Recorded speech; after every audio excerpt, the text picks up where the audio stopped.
Bonjour, le Média Aliancy fêtera bientôt ses 10 ans. 10 ans d'observation, des profondes transformations au sein de vos organisations. Mais aujourd'hui, c'est le moment de nous fixer une ambition encore plus forte. Le contexte actuel de multicrise nous questionne tous et nous motive à œuvrer en faveur d'un numérique porteur de sens. Cette émission, c'est l'occasion de vous présenter ces patrons et managers de la tech qui peuvent agir et qui forgent notre avenir numérique. Mon invité du jour a évolué dans le software, le service, le hardware, depuis presque 30 ans à la direction de boîtes françaises et internationales, depuis 10 ans à la tête de T-Systems. Jean-Paul Alibert, bonjour. Bonjour Sylvain. Jean-Paul, merci d'être avec nous. Alors, je vais t'embarquer pour une série de questions pour découvrir ton parcours, ton regard sur le numérique et puis surtout répondre à cette question. Est-ce que ce numérique est vraiment forever? Et ça, on verra ça à la fin de cet entretien. Mais sans plus attendre, c'est quoi tes premiers pas dans le numérique, ton déclic? Alors, c'est assez ancien, c'est comme beaucoup, je pense, de ma génération, c'est le Sinclair ZX80. Alors là, il faut que tu m'en dises plus, parce que tout le monde ne connaît pas le ZX Sinclair 80.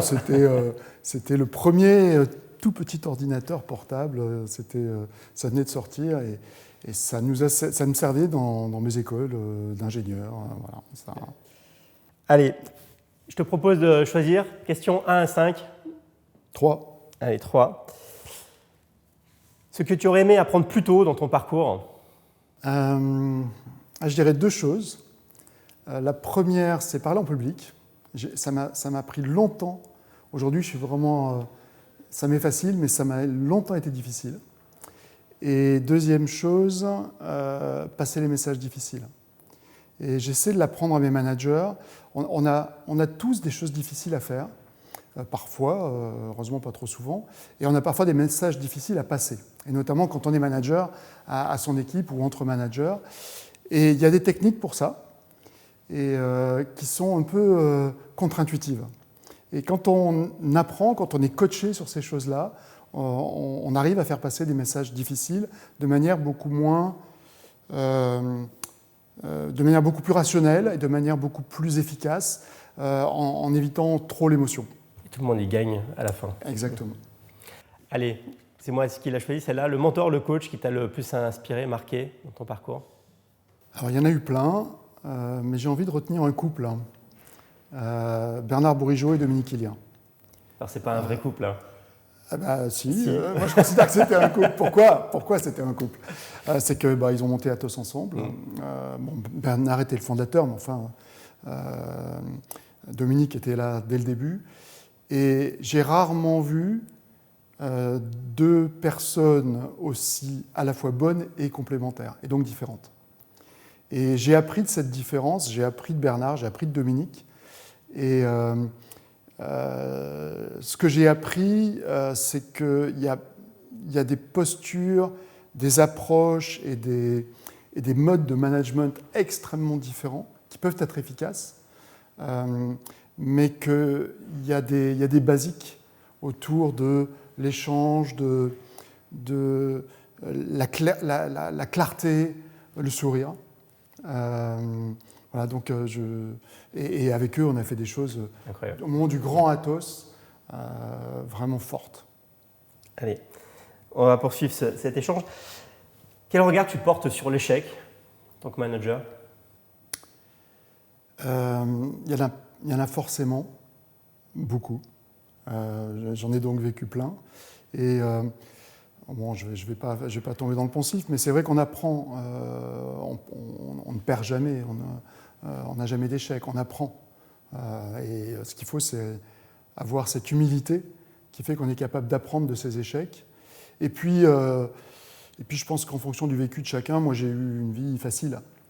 Donc je pense que c'est plus facile d'apprendre de ses échecs quand on a une vie facile que lorsqu'on a eu une vie plus difficile. Donc, mais voilà, c'est apprendre. Alors, on va poursuivre, on va bientôt fêter les 10 ans d'Aliancy. Si on regarde un peu dans le rétroviseur, c'est quoi pour toi ce qui a le plus marqué l'industrie depuis 10 ans?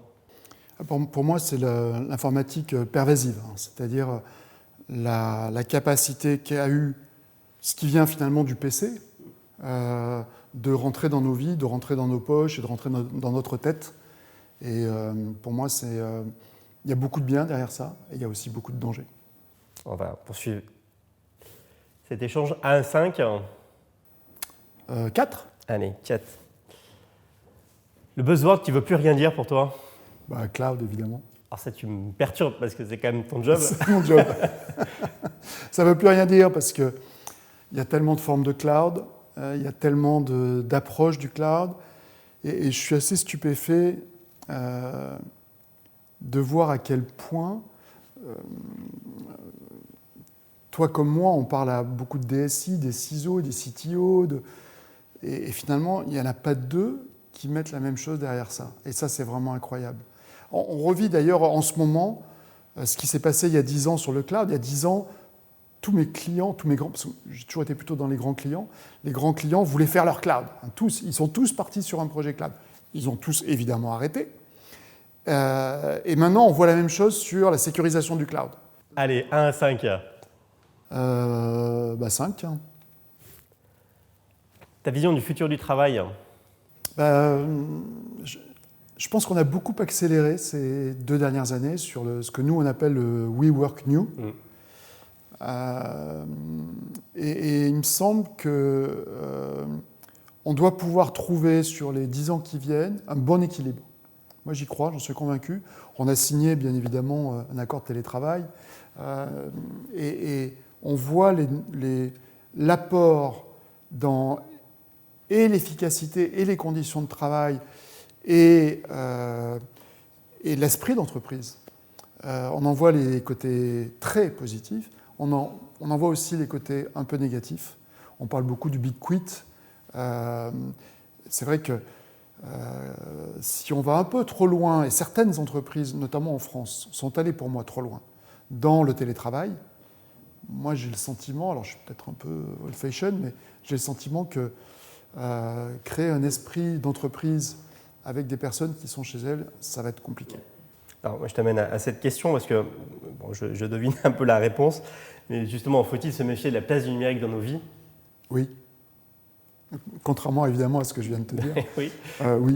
Oui, et notamment, moi je suis très, très inquiet par ce que je vois se passer dans les réseaux sociaux. Très inquiet.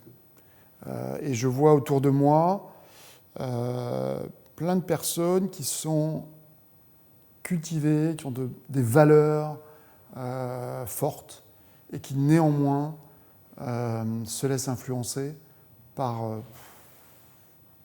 tout ce qu'on trouve, quoi.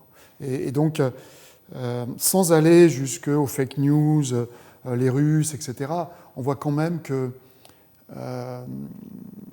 y a un énorme risque pour moi à remplacer le journalisme par les médias, par les réseaux sociaux. Par les réseaux sociaux, il y a une vraie pollution pour la société. Donc je suis très attentif à bien expliquer, notamment à mes enfants, de bien regarder quelles sont leurs sources. Allez, je te propose de poursuivre. On va bientôt fêter les 10 ans, mettre en avant 100 personnalités qui donnent du sens au numérique. Quelles sont les personnalités que tu veux nous suggérer pour ce classement? Alors, si on reste donc dans les Américains, il y en a 2 que j'ai envie d'opposer, Bill Gates et Elon Musk. Bill Gates parce que c'est quelqu'un qui a non seulement eu un parcours d'entrepreneur et tech absolument incroyable, mais qui a aussi amené, et dans son entreprise, et surtout, j'ai envie de dire après, des valeurs très fortes, et j'ai envie de dire probablement le mieux de ce qu'on peut espérer d'un milliardaire américain. Elon Musk, méga respect pour tout ce qu'il a fait, SpaceX, Tesla, etc. Par contre, il m'inquiète plus. Et je reviens sur ce que je te disais aussi sur les réseaux sociaux, le côté un peu libertarien, no censure.